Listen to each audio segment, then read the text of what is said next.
Action. Oh, it's on me? Mm-hmm. I didn't know that. Hello. What is your name?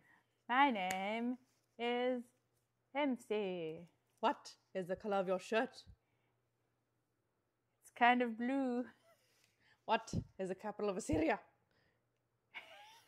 What's that? Oh, oh, that is the answer. Isn't that Well, like, not the answer, but that's how it went. How it goes down.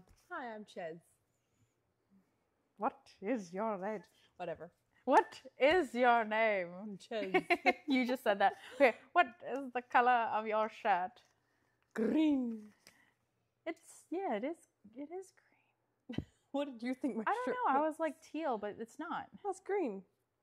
And what is the airspeed velocity of an air of a coconut-laden swallow? Like, yeah, an African or European swallow? Oh, I don't know that. Oh, good times, good times. Now, MC, you're the one leading this expedition today. I am. I'm just putting it on you because I can. About, what were we talking about? Characters, personality? Well, like I was saying, I don't believe someone's... Well, I don't know about character. I think it's their personality doesn't necessarily make someone a good person. Now, we talked about character, but character is kind of what makes someone a good person. Should I just look up the definition? Because I think character was like lined up with morals a bit more. Yeah. So that... Character definition. Go on. Oh, no. Here's the definition of character. The mental and moral qualities distinctive to an individual. Yeah. And I think it's yeah. So it's similar to personality, but personality is a combination of characteristics or qualities that form an individual's distinctive character. It's like she had a sunny personality that was very engaging. But that doesn't make her a good person. I think that's, like someone can be very bubbly. But that's a facade because they actually have a terrible temperament and they're trying to make everything like as easy as possible so that they don't blow their lid. Yeah. Have you ever met people like that where they're overly happy and then when something, overly like friendly and almost over accommodating because, if something goes sideways, they end up blowing their lid. And the next minute that they're like a psycho underneath. I mean, I'm thinking of like first instances like waitresses and bartenders like, hi, like, which is true. Like, I know people that really good at their job, but you don't want to see them outside of work. What do you mean? One waiter with a family, we complained, or we were like, what's up with this? And we're acquainted with the waiter. I'll tell names later. But, really good at his job, very bubbly, gets the tips and that. And we were like, these oysters don't seem right. And, of course, being very charismatic, the waiter, because we're acquainted with him, was like, let me try it. So he took one of the oysters, ate it, and said, no, it's all good. But I'm like, hold on. This is our auntie, Tita Loli, Nana was there. So I'm like, they know seafood. I trust them. If they say it's weird, I'm not even going to touch those oysters. And I don't know, we're paying for it too. So you just ate part of our food. So to other people, that might be like, okay, he's really trustworthy in that. But I'm going, you know us? Like, they're basically family. And you did that. And I don't know. I wouldn't, if Nana, if she says this isn't good, we're not going to eat. Right. I trust her. Like, I trust you when any milk, I'm like, does it smell good? And if you go, no, I go, okay, it's going down the drain. So they have a great charismatic personality, but their character might not be aligned with what you initially see. What you see for what? How long can you be a agreeable person for? About an hour. Yeah, more than an hour you get to see.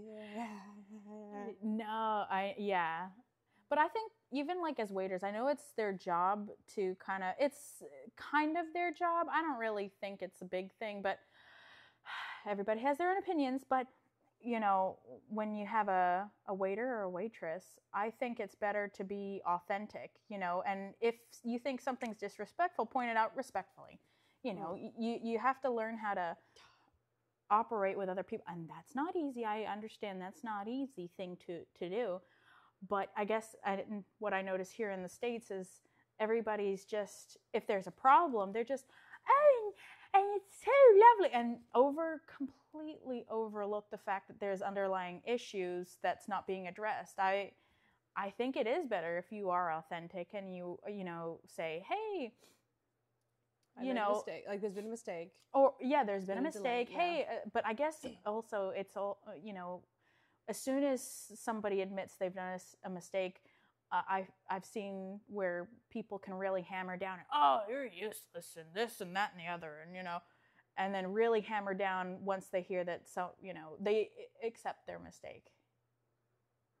I don't know if that's maybe like I've seen it more, I guess, in U.S. culture anyway, with the appearance. I mean, we saw it, I guess, growing up on TV. I think that's why plastic surgery and that is just a bit more prevalent here, because you want to present your best foot forward, and with that comes enhancement of fashion, beauty. But everyone I obviously don't care about that. You take showers every day. I do, but I think that's kind of necessary. It's presentable, I think. Well, and that's a different tangent there, but I feel like it's what image, like how lookism, is that the word to use? Lookism. Oh, people care about what you look like, your visuals. Yeah. And like that's very the top, and smells. Like I think the reason why, like in Australia, when you have candles and that, but it's all a little treat. Whereas, like I remember some people from the U.S. when they come to live in Australia, it's like, wow, this house really reeks of this brand of candle, and it's very normal to have your house scented. Well, like some people really like having scented candles. Like, can I make a confession to you? What? That chocolate candle, hated it. Blake loves it. He loves it. I was like dying. But it was, yeah. I like eating chocolate. I don't want to smell it. Like lemon. I like eating lemon. I don't know if I like it in my cleaning supplies as much, but I think because so many cleaning supplies have the lemon scent, if you smell it on something else, it kind of, like, ugh. Someone used a toilet cleaner. No, it's my lemon meringue cake. Oh, sorry. Like pine. You know my bed cover thing? How it's got those trees on it? Mm-hmm. It doesn't smell like pine leaves, but I go, my brain says, if you smell your blanket, you will smell pine leaves. Yeah. I don't, but it should smell like pine leaves. So yeah, I think lookism is extremely, I mean, I guess everywhere it's very important. But that doesn't make someone a good person just because they look pretty. That's the problem. And I guess if people are are drawn to you or give you favoritism because of only your looks, I don't feel like that might just be the people you're wanting. Yeah. And that, again, comes with the nice personality. But the minute you go deeper than the surface and you find out their true character within, that's... True character. Well, I think character is a main thing. It's not the main thing, I'm sorry. Character is a big thing, but I think the base morals, when you're in a tight spot, and the morals that you hold, you hold it no matter what, though, that's what makes someone a good person. Okay, here we go. Moral. 1 is about a lesson or message. Second definition, a person's standards of behavior or beliefs concerning what is and what is not acceptable for them to do. Kind of like, so, if, when you're full of emotion and there's a lot going on and you are in a tight spot, and especially when you're full of emotion, you can act irrationally, right? Yeah. There are people who will do unto others what is done to them because they think it's right. Mm-hmm. Revenge. And then there are some who, no matter how angry you get, no matter how tight a spot you're put in, that's not an option because they feel it's wrong. And everyone's right in their own, I might think I'm right doing something. Someone else might feel like they're right doing something else. So that's the problem, is when everyone thinks they're doing right, it's the morals that, what standard do you hold yourself to? And that's something you have to learn yourself. But you don't have to hang out with people who don't have the same morals. Yeah, I made a TikTok on that and I spelled something wrong. But go on. But yeah, so I mean, they might be like super cool, make you laugh a lot, but when you're down in the dumps and they kick you, how cool are they then? I love it.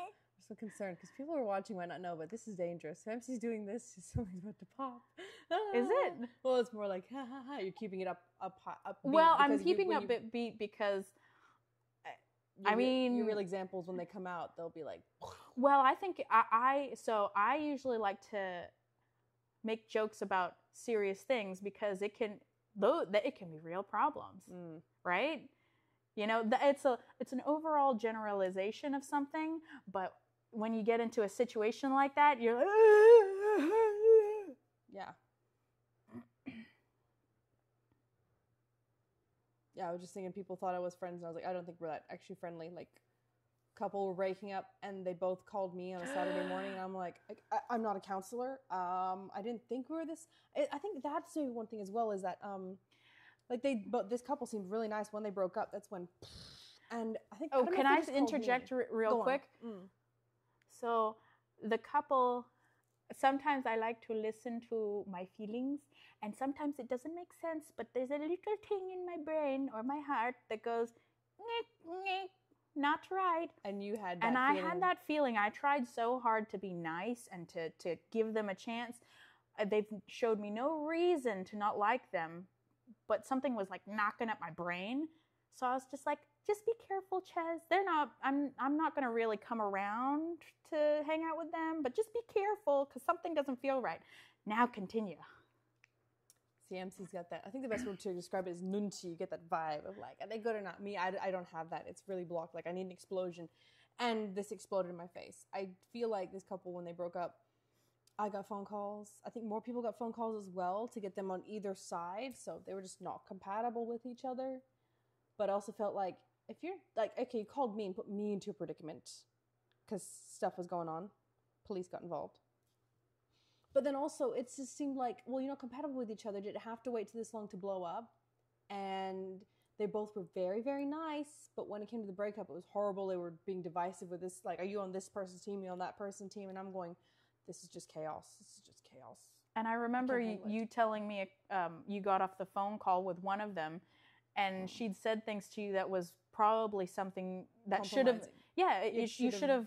It's something you should have gone to the police about because it was not good. Yeah, well, I knew like, at this point, I remember hearing the phone call. I was like, whoa. So I got out my notebook and started jotting down, like I took note of the date and the time, jot down what was happening so it's fresh in your mind. So if it did come back, it would be fine. But then I found out later on when one of the parties went to the hospital, police got involved. So I was like, okay, cool. But if they need anything, I have a record here of one phone call from one party. And of course, the other phone call from the other party. It's really sad. Yeah, they were going out to call everyone to get somebody on their side. To me, that's not how you solve a problem. If the problem was with these two people, but they're calling X, Y, and Z, how does a problem get solved with these two people? It's needless drama. And you're pretty much telling your business for everyone, and not everybody needs to know your business, you know? Well, going back to the character thing, both of them, through this explosion, I learned more about both of them and their character. Yee. So, you got the nunchi, I got the... But I've had that before where I ignored that little knocking on my brain and it blew up in my face too. And so from then on, I was like, never again. I'm listening. I don't need to find out why I need to keep my distance. I will keep that unknown. I will just listen next time. And I wouldn't say nunchi. I'd say it's the Holy Spirit. The Holy Spirit. The Holy Spirit. Oh. That resides within thee. Yep. And to be honest, in the grand scheme of things, that's what we should be doing is shutting down any drama. Or like, you know how they felt so comfortable talking to you about their problems. And same with me. I mean, I need to get better at that too. Just making other people feel uncomfortable about bringing drama and gossip my way. Because I think that's what, gossip. When it turns into gossip, that's when it's poisonous. Well, to be honest, we're not supposed to be talking about anything that could, even if it's the truth and it's not just speculation, anything that could make someone look or tarnish their reputation is not good. Because even if it was the truth and it was in the past, people can change. But that has to be shown through their actions. Okay, there we go. I was Not thinking, just you could words, hear but me. it's that I know I can hear you and I can see your face. Yeah.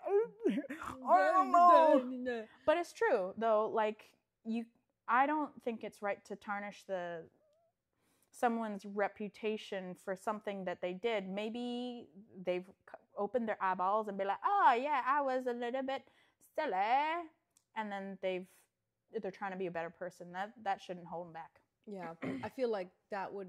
I mean, that depends on the certain circumstances. Like you could, it's something small, but then they can be exponentially bigger. But if they're not remorseful, if they haven't decided to make a change, but I still don't think you should go around ruining their reputation. You need to just make sure you're very far away from them and people who trust them. I think that's very important because that's how you remain within their grasp. What is it? Birds of a feather flock together? It's true, though. Struth. Oh, I was going to say bloody oath, and I almost said Blake. I'm your sister. I'm not your husband. But I was trying to say bloody oath. But when I had the bee cave, I was like, oh, okay. When was the last time you had said struth? I haven't heard that in so long. That's crazy that it almost left my mind. That's truth. That's crazy. That used to be one of my faves. I haven't said bloody hell, bloody oath. I've said struth. Struth is good, but I used to say bloody oath a lot. Well, not a lot, but it would be just frequent enough where it's still livid. It's still living. No, excuse me, wrong word. Living within brain. the mind. That's true. Yes. I think that's all for today that we've got. I think that was a good little chat about character. Yeah. What lies within the spirit of the person, not. That's why we have to strive to have a very strong foundation. On Jesus. Jesus! So that's why I like my little poster as a little reminder. Well, not poster, it's a painting. That's crooked. I don't care. I did it myself. No one helped me. So rude. We'll fix it later. Oh, but yeah, I was going to say as an additive. That's what we had the conversation last time where even if you don't click with someone, you're not really friends. Maybe they annoy you. You know, people have their quirks and they do things that are annoying or you're just not on the same page and your eyes glaze over and you talk to them. But sometimes, you don't have to be best friends, but they can be good people and you may not have to see them every day because you may not enjoy their conversations, but they're good people to know and. Yeah, but you don't have to be buds with them. Well, no, you don't. Well, there's a lot of people in life. I'm pretty sure you could find someone who you click with and have good morals, but that would make it a very small circle. Yeah, like a lot of people good morals, but might not click with them. Because, growing up, I used to have tons of friends, and I was nice to everyone, and I was always happy and bubbly. And then, I would. What would I do? What is it where you'd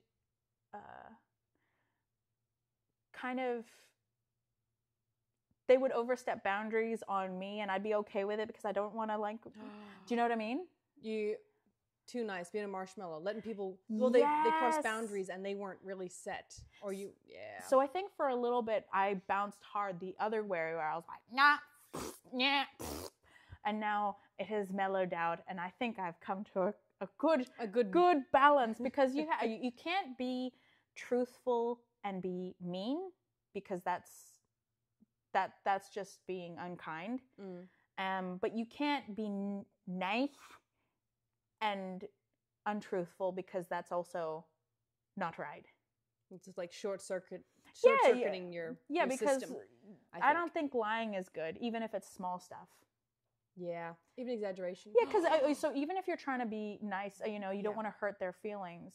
How are they going to get better if the whatever they've cooked tastes like fresh steaming caca, and you're like, oh, this is wonderful, make it, and then they make it for you always. Okay, how will you tell them then that for the last 5 years it's tasted like caca, right? How? And then it becomes even bigger problem out of nothing. And you can always tell them that it doesn't, there could be some improvements in a nice way, in kindness. So you're staying true to your character, but and also hopefully helping them. And if they don't take it in the right way, then I mean, then okay, it is what it is. YOLO. YOLO. YOLO, y'all. Don't be known as a liar. Exaggerator, yes, not a liar. Bye bye. Bye bye. Bye bye.